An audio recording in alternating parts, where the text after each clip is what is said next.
So I'm making a beautiful winter soup. Who doesn't love a nice bowl of soup on a winter day? And I have a little surprise in this soup. What I'm infusing into this soup is chaga.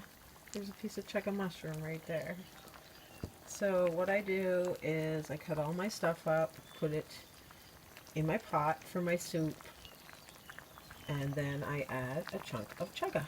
And I'll let this go as my soup brews. The chaga is actually brewing into all of these beautiful vegetables. And as you can see, look at the broth. I've only had the chaga in there for maybe 10 minutes.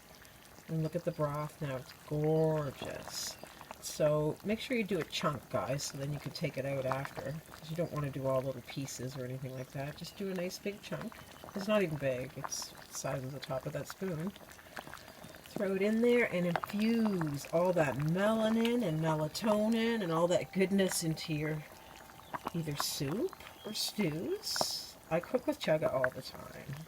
So this is a nice one for the winter, guys. Chaga soup. Ooh, chaga, chaga.